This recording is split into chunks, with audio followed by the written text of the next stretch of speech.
আকাশবাণী কলকাতা জেলার চিঠি বাঁকুড়া থেকে পাঠিয়েছেন আমাদের সংবাদদাতা দেবাশিস মৌলিক। নিম্নচাপের প্রভাবে কয়েকদিনের বৃষ্টিতে বিপর্যস্ত জেলার জনজীবন। বাঁকুড়া জেলার বিস্তীর্ণ এলাকা বৃষ্টির জলে ক্ষতিগ্রস্ত। অপরদিকে পুজোর আগেই খাবারের সন্ধানে হাতির দল জেলায় ঢুকে পড়ায় বিষ্ণুপুর পাঞ্চেত বনবিভাগ এবং উত্তর বনবিভাগের কৃষকরা আতঙ্কে রয়েছেন। ইতোমধ্যেই বাঁকুড়া জেলার বিভিন্ন নদ নদী ও সরোবরে মহালয়ার ভোর থেকেই পূর্বপুরুষদের উদ্দেশ্যে তর্পণ করলেন জেলার মানুষ। দ্বারকেশ্বর, গন্ধেশ্বরী, দামোদর, বিরাই, শিলাবতী, কংসাবতীতে ছিল হাজার হাজার মানুষের ভিড়। জেলার বিভিন্ন ব্লকের বিভিন্ন প্রান্তে পূর্বপুরুষদের উদ্দেশ্যে শ্রাদ্ধ, পিণ্ডদান, ব্রাহ্মণভোজন ইত্যাদি কর্মও চলে। এদিন ভোরে আকাশবাণীতে সম্প্রচারিত মহিষাসুরমর্দিনী শোনার জন্য মানুষের উন্মাদনাও লক্ষ্য করা গেছে। জেলা গ্রামাঞ্চলে রীতি ও ঐতিহ্য অনুযায়ী শুরু হয়েছে মা দুর্গার মিষ্টান্ন ভোগ তৈরির ব্যস্ততা।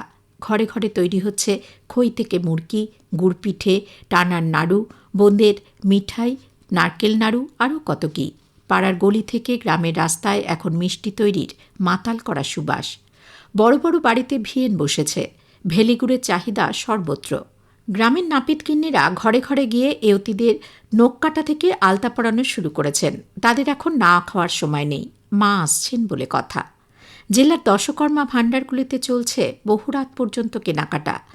কৃষকদের কাছে বিভিন্ন পুজো কমিটির তরফ থেকে আখ, চাল কুমড়ো, পদ্ম ফুলের অর্ডার আসছে। জেলায় বেলপাতা ও অপরাজিতা ফুলের চাহিদাও ভীষণ রকম বেড়েছে। পুজো এলেও সাবেক দিনের চিড়েওয়ালিরা হারিয়ে গিয়েছেন। চিড়ে এখন দোকান থেকেই আসে। জেলার শোলা ও জরি শিল্পীদের চলছে জোর কদমে মা দুর্গার সাজসজ্জা ও ডাকের দ্রব্য নির্মাণের ব্যস্ততা।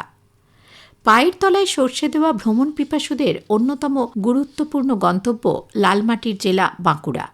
জল জঙ্গল পাহাড়ের এক অনবদ্য মেলবন্ধন রয়েছে এই জেলায়। তাই সপ্তাহান্তে একটু বেশি ছুটি কিংবা পুজোর ছুটিতে পর্যটকদের আনাগোনা বেশ বেড়ে যায় এই জেলায়। এই জেলাতেই রয়েছে মুকুটমণিপুর, শুশুনিয়া, বিহারীনাথের মতো উল্লেখযোগ্য ভ্রমণ কেন্দ্র, যেখানে মেলে দুদণ্ড শান্তিও।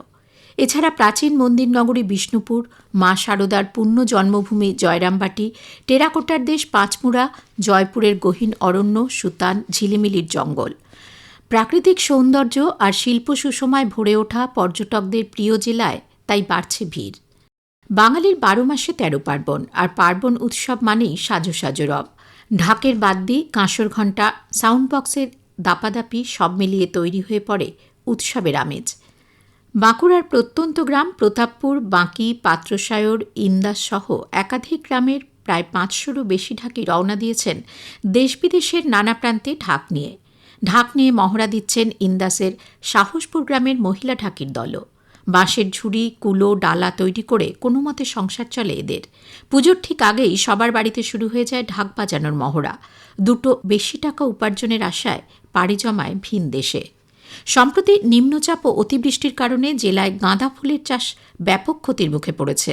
দুর্গাপুজো ও লক্ষ্মী পুজোর আগে ফুলের চাহিদা চরমে থাকলেও বৃষ্টির জেরে ফুলের উৎপাদন ব্যাহত হওয়ায় দাম বেড়েছে অনেকটাই। অতিবৃষ্টির জেরে গাঁদা ফুলের গাছের গোড়া পচে গেছে। ফুলের বাগানে জল জমে ফুল চাষ ক্ষতিগ্রস্ত হওয়ায় কৃষকরাও ক্ষতির মুখে। অন্যদিকে চলতি মরশুমে ভারী বৃষ্টিতে পদ্ম ফুলের উৎপাদন ভালো হয়েছে বলে জানিয়েছেন ফুল ব্যবসায়ীরা।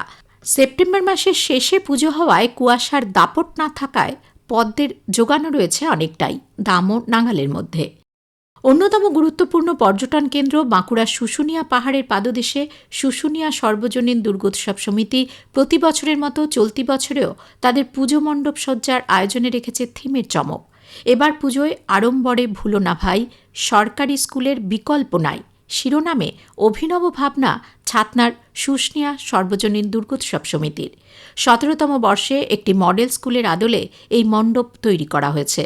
শিশুর স্বাস্থ্যে যেমন মাতৃদুগ্ধের কোনো বিকল্প নেই, ঠিক তেমনি শিশুর শিক্ষা ব্যবস্থায় সরকারি স্কুলের কোনো বিকল্প নেই বলে মত পুজো উদ্যোক্তাদের। জেলার চিঠি শেষ হল। বাঁকুড়া থেকে এটি পাঠিয়েছেন আমাদের সংবাদদাতা দেবাশিস মৌলিক।